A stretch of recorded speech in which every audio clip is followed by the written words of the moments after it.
Hello guys, welcome to bad story. நம்ம சேனலில் adult movies and web series மடங்க பார்த்துட்ருக்கோம். அந்த வரிசையில் நம்ம இன்றைக்கி என்ன பார்க்க போகிறோம்னா, ஓவி வெப் சீரிஸ் ப்ரெசென்ட் லெவலில் வந்த எம்ப்ளி பாபின்னு சொல்லிட்டு எபிசோடு 5 தாங்க பார்க்க போகிறோம். ஏற்கனவே பார்ட் 1லேருந்து 4 வரைக்கும் நம்ம சேனலில் போட்டாச்சுங்க. அது நல்லாவே இருக்கிறதால இன்றைக்கி அதை தொடர்ந்து அதனுடைய அடுத்த வீடியோஸ் தான் பார்க்க போகிறோம். சரி, ஓகே கைஸ், இது வரைக்கும் நம்ம சேனலில் நீங்கள் சப்ஸ்கிரைப் பண்ணலாம், சப்ஸ்கிரைப் பண்ணிங்க. அந்த பெல் பட்டன் ஆளில் வைங்க. அப்போ தான் நான் போடுற வீடியோஸ் எல்லாம் உங்களுக்கு இன்ஸ்டன்டாக நோட்டிஃபிகேஷனில் காட்டும். வாங்க கைஸ், நம்ம வீடியோக்குள்ளே போகலாம். நம்ம வெப் சீரிஸோட ஸ்டார்டிங் சீன்ல ஒரு அழகான கிராமத்தை காட்டிட்டு அப்படியே பார்த்தோன்னா நம்ம எம்ப்ளி பாபியும் காட்டுறாங்க. அவங்க என்ன பண்றாங்கன்னா, கையில ஒரு பக்கெட் எடுத்துட்டு கிணத்து பக்கமா தண்ணி இறைக்கலானா வராங்க. அவங்க அப்படி வரும்போது ஆப்போசிட்ல பார்த்தோன்னா இந்த தபால்காரர் தான் வராரு. வந்தவர் என்ன பண்றாருன்னா, எம்ப்ளி பாபி உங்களுக்கு ஒரு லெட்டர் வந்திருக்கு அப்படின்னு சொல்லி கொடுக்கும்போது அவங்களும் தேங்க்ஸ் சொல்லி அதை வாங்கிறாங்க. லெட்டர் கொடுத்த போஸ்ட்மேன் என்ன பண்றாருன்னா, அவர் அங்கிருந்து போனதுக்கு அப்புறம் அந்த லெட்டர் வாங்கி படிக்கிறாங்க. இப்போ அந்த லெட்டர்ல என்ன போட்டிருக்குன்னா, என் அன்புள்ள மனைவி எம்லிக்கு, நீயும் அம்மாவும் ரொம்ப நல்லா இருப்பீங்கன்னு நான் நினைக்கிறேன். ஒன்ட்ட ஒன்று சொல்லணும், ஒரு கணவர் ஊரை விட்டு வெளியூருக்கு வேலைக்கு போயிட்டா அந்த மனைவி வேற ஒருத்தவங்க கூட கள்ள தொடர்பு வச்சிருப்பாங்கன்னு நான் நிறைய முறை கேள்விப்பட்டிருக்கேன். ஆனா நீ அப்படிலாம் இருக்க மாட்டேன்னு நான் நம்புறேன். அப்படி சொன்ன உடனே நம்ம எம்ப்ளிக்கு என்ன ஆகுதுன்னே தெரியலங்க. உடனே அவ பெருமூச்சு வாங்கிட்டு அந்த லெட்டர் அங்கேயே கிழிச்சு போட்டுறா. ஏன்னா இவ தான் தப்பு பண்ண ஆரம்பிச்சிட்டா இல்லையா. ஸோ இந்த மாதிரி படிச்சோடனே அவளுக்கு கோவம் வந்து கிழிச்சிடறா. இப்பதாங்க இந்த வெப்சீரிஸோட இன்ட்ரோ சாங் போட்டு இப்போ வெப்சீரிஸ் கூட போறாங்க. நம்ம ரேகாவும் அதுக்கப்புறம் ரேகா கூட ஒருத்தன் எப்பவுமே சுத்திட்டே இருப்பானே, எனக்கு ஒரு வாய்ப்பு கூட நான் உன்னை மேட்ரு பண்றேன்னு அவனை தாங்க காட்டுறாங்க. இவங்க ரெண்டு பேரும் என்ன பண்றாங்கன்னா, அந்த கட்டுல வெறித்தனமா மேட்ரு பண்ணிட்டு இருப்பாங்க. கிட்டத்தட்ட இவங்க பண்ற மேட்ரு சீன்ஸ் எல்லாம் செம ஆட்டாவே இருக்குங்க. அந்த அளவுக்கு எடுத்து வச்சிருப்பாங்க. ரேகா என்ன சொல்றானா, நீ ரொம்ப நல்லா பண்ண கத்துக்கிட்ட அப்படி சொல்லும் போது, ஆமா நான் வெறித்தனமா மேட்ரு பண்ண கத்துக்கிட்டேன். நான் இன்னைக்கு சொருல உனக்கு சோகம் வேற லெவல்ல வரும் அப்படி சொல்லும் போது, ஆமா என்னோட துக்கம்லாம் போற அளவுக்கு ரொம்ப ஆழமா செய் அப்படின்னு இவ சொல்லும் போது, அவனும் நான் உன்னை நல்லா ஆழமா செய்யறேன் அப்படி சொல்லிட்டு அவளை வேற லெவல்ல மேல படுத்துட்டு செம்மையாவே செஞ்சுட்டு இருப்பாங்க. இந்த சீன்ஸ் எல்லாம் செம்மையாவே இருக்கும். இவ்வளவு வெறித்தனமா கத்துக்கிட்டே மேட்ரு பண்ண இந்த கட்டுல ஒடையிற அளவுக்கு இவங்க பண்ணிட்டு இருப்பாங்க. இவங்க ரெண்டு பேரும் ரொம்ப ஹாட்டாவே பேசிட்டு இருப்பாங்க. இப்ப இவங்க ரெண்டு பேரும் மேட்ரு பண்ணிட்டே இருக்கும் போது ஒரு கட்டத்துல அவளுக்கும் முடிஞ்சிருதுங்க. அதுக்கப்புறம் அந்த கட்டுல படுத்துட்டே இருக்கும் போது இந்த சீனை அப்படியே கட் பண்ணிட்டு இப்ப அடுத்த சீன் தாங்க கட்டுறாங்க. நம்ம ஹீரோனியான இம்புலி என்ன பண்றாங்கன்னா, அந்த கிணத்துல இருந்து தண்ணி எடுத்துட்டு வரும்போது அந்த இடத்துக்கு இந்த ரேகா வராங்க. வந்தவன் என்ன பண்றான்னா, அண்ணி அப்படி சொல்லி கூப்பிடும் போது அதுக்கு அவங்க என்ன சொல்றாங்கன்னா, வா ரேகா, அம்மா ஏன் இவ்வளவு அவசரமா ஓடி வர அப்படி சொல்லி இவங்க கேட்கும் போது அதுக்கு ரேகா என்ன சொல்றாங்கன்னா, உங்களுக்கு தான் தெரியும் இல்லையா, நான் ஒரு பையனை லவ் பண்ணேன், கடைசியில் அவன் என்னை விட்டுட்டு போயிட்டான், அன்னிலேருந்து நான் இப்படிதான் சோகமாவே இருக்கேன் அப்படி சொல்லும் போது இப்போ அவங்க என்ன சொல்றாங்கன்னா, இதுக்கெல்லாம் கவலைப்படாத, உனக்கு கண்டிப்பா வேற ஒரு நல்ல பையன் கிடைப்பான் அப்படின்னு சொல்லிட்டு இவங்க சொல்றாங்க. இப்ப நம்ம ரேகா என்ன கேட்கறாங்கன்னா, அண்ணி உங்கள்ட்ட ஒரு விஷயம் கேட்கணும், அன்னைக்கு ராத்திரி நீங்க அப்படின்னு இவ கேட்கும் போது இப்ப இதே டைமுக்கு பார்த்தோன்னா இந்த போஸ்ட்மேன் என்ன பண்றானா, அங்க சைக்கிள்ல வரான். வந்தவன் என்ன பண்றானா, நம்ம இம்லி பாபியை கூப்பிட்டு, அட இம்லி பாபி, இவ்வளவு நாள் தான் உங்களுடைய பதில் கடிதத்துக்காக நான் வெயிட் பண்றது, சீக்கிரமா பதில் கடிதம் கொடுங்க, நான் போய் போஸ்ட் பண்றேன் அப்படின்னு இவங்க சொல்லும் போது அதுக்கு அவங்க என்ன சொல்றாங்கன்னா, ஏன் போஸ்ட்மேன் இப்படி அவசரப்படுறீங்க, கண்டிப்பா பதில் லெட்டர் எழுதுனா உங்கள்கிட்ட கொடுக்காதே போறேன் அப்படின்னு இவங்க சொன்னதுக்கு அப்புறம் அந்த போஸ்ட்மேனும் சரி ஓகே நேரான். இப்ப நம்ம ரேகா என்ன சொல்றாங்கன்னா இம்லி பாபி கிட்ட, அட அண்ணி லெட்டர் எழுதணும்னா எதுக்காக இவ்வளவு கஷ்டப்படுறீங்க, நான் எதுக்கு இருக்கேன், நான் உங்களுக்கு எழுதி தரேன் அப்படி சொன்னதுக்கு அப்புறம் நம்ம ஹீரோனியும் சரி ஓகே அப்பனா போஸ்ட்மேன் நீங்க நாளைக்கு வாங்க, நாங்க லெட்டர் எழுதி கொடுக்குறோம் அப்படி சொன்னதுக்கு அப்புறம் போஸ்ட்மேன் என்ன பண்றாருன்னா அவர் அங்கிருந்து கிளம்பிடுறாரு.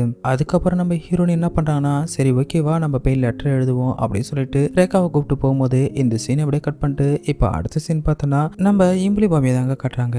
அவங்க பார்த்தோன்னா அவங்களுடைய பெட்ரூம்குள்ள போயிட்டு இப்ப லெட்டர் எழுதலாம்னு சொல்லிட்டு அவர் வீட்டுக்கார அனுப்பின எல்லா லெட்டரையும் எடுத்து அந்த பெட்ல போட்டு அதை ஒவ்வொன்றா பார்த்துட்டு இருக்காங்க. பார்த்துட்டு இருந்தவங்க என்ன யோசிக்கிறாங்கன்னா, இந்த லெட்டர் எல்லாத்தையும் பார்க்கும்போது எனக்கு ஒரு விஷயம் மட்டும் புரியவே இல்லை, இந்த லெட்டர்ல எல்லா மேட்டரும் ஒரே ஒரு விஷயத்தை தான் குறிக்குது, என்னுடைய வாழ்க்கையில எனக்கு சம்பவமும் சுகமும் எல்லாமே ஒரே இடத்துல கிடைச்சது, அது வேற எங்குமே இல்லை.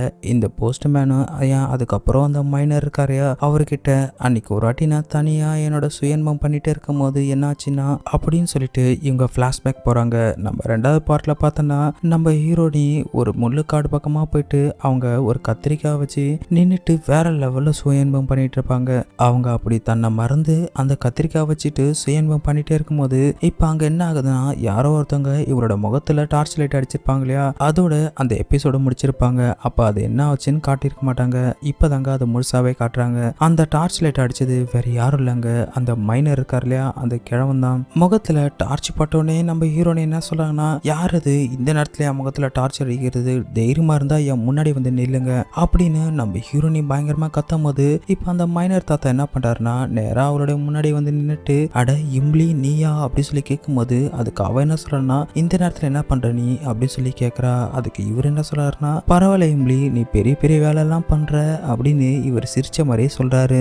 நம்ம ஹீரோனியும் இவரை பார்த்த உடனே என்ன பண்றதுன்னு தெரியாம அவங்க திருன்னு முழிச்சுட்டே இருக்கும்போது இப்ப இந்த தாத்தா என்ன பண்றாருன்னா, நான் சொல்றது நீ கேளு, நீ இப்படியெல்லாம் கத்திரிக்காய் வச்சு பண்ணிட்டு இருந்தானா உனக்கு எப்படி முழு திருப்தி கிடைக்கும், உன் வீட்டுக்காரெல்லாம் வெளியே ஊர் போயிட்டான், அவனு இல்லாதால உன்னால என்னதான் பண்ண முடியும், ஸோ உனக்கு நான் ஹெல்ப் பண்றேன் அப்படி சொல்லிட்டு இப்ப இந்த தாத்தா என்ன பண்றாருன்னா அவ கையில வச்சிருந்த அந்த கத்திரிக்காய் இருக்கு இல்லையா, அதை வாங்கி கீழே போட்டுட்டு இப்ப பொறுமையா அவ பக்கத்துல போயிட்டு அவளுடைய புடவைய மேல தூக்க ஆரம்பிக்கிறாரு. தூக்க ஆரம்பிச்ச உடனே இவர் என்ன பண்றாருன்னா தன்னுடைய தம்பி எடுத்து நம்ம இம்லி பாபியோட உடம்புல செலுத்தின உடனே இம்லி பாபிக்கு வேற லெவல்ல மூடாகுதுங்க. ஏற்கனவே பயங்கரமா காஞ்சி போயிருந்தா இல்லையா, சோ இந்த தாத்தா என்ன பண்றாருன்னா கையில இருக்கிற டார்ச் லைட்டை அமிச்சிட்டு இப்ப இம்லி பாபிய அந்த மரத்துல நிக்க வச்ச மாதிரியே இந்த தாத்தா என்ன பண்றாருன்னா அந்த இடத்துல வெறித்தனமா மேட்டர் பண்ணிட்டு இருப்பாருங்க. அவர் பண்ண நம்ம இம்லி பாபிக்கு செம்மையாவே சுகமாவும் இருக்கும். இப்படியே சுகத்திலே இருந்துட்டே இருக்கும் போது இப்ப என்ன ஆகுதுன்னா நம்ம தாத்தா செஞ்ச வேலையில இம்லி பாபிக்கு ரசம் ஒழுக ஆரம்பிச்சிரும். இப்ப இவன் என்ன சொல்லனா, உன்னுடைய ரசம் ஒழுகுது போல அப்படின்னு இந்த தாத்தா சொல்லும் போது அதுக்கு இம்லி பாபி என்ன சொல்றாங்கன்னா, இப்படி ஒழுவிட்டு இருந்தா வேலைக்கு ஆகாது, எனக்கு இன்னும் வெறிய அடங்கவே இல்லை, ஆனா அதுக்குள்ளே உங்களுக்கு முடிஞ்சிருச்சு அப்படின்னு இவ சொல்றா. அதுக்கு அந்த தாத்தா என்ன சொல்றேன்னா, இதெல்லாம் ஒரு விஷயமே கிடையாது, இன்னும் 2 நிமிஷம் பொறு, அது திரும்பி எழுந்துரும், மறுபடியும் ஃபர்ஸ்ட்ல இருந்து ஆரம்பிக்கிறேன் அப்படி சொன்னதுக்கு அப்புறம் நம்ம இம்லி பாபியும் ஓகே பண்ணிடுறாங்க. அதுக்கப்புறம் என்ன தாத்தா அடுத்த ரவுண்டு போயிட்டே இருக்கும் போது இப்ப இவங்களும் மேட்ரு பண்ணி முடிச்சிடறாங்க. இப்ப இவங்க மேட்ரு பண்ணி முடிச்சதுக்கு அப்புறம் இப்ப நம்ம ஹீரோனியை தாங்க காட்டுறாங்க. அவங்க பெட்ல உட்காந்துட்டு இப்ப இங்க நடந்ததெல்லாம் யோசிச்சு பார்த்துட்டு இருந்தாங்க.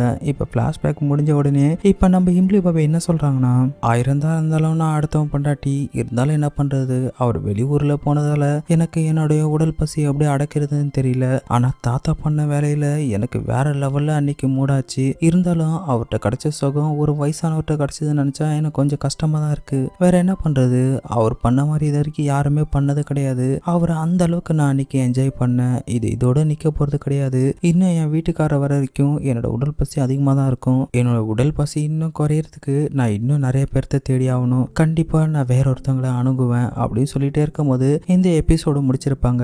இன்னும் இதோட ஒரே ஒரு எபிசோடு தாங்க இருக்கு, அது நம்ம சேனல்ல சீக்கிரமே பார்த்துடலாம். நான் இத்துடன் விடைபெறுவது நான் உங்கள் மிஸ்டர் பிஜே. Thank you guys.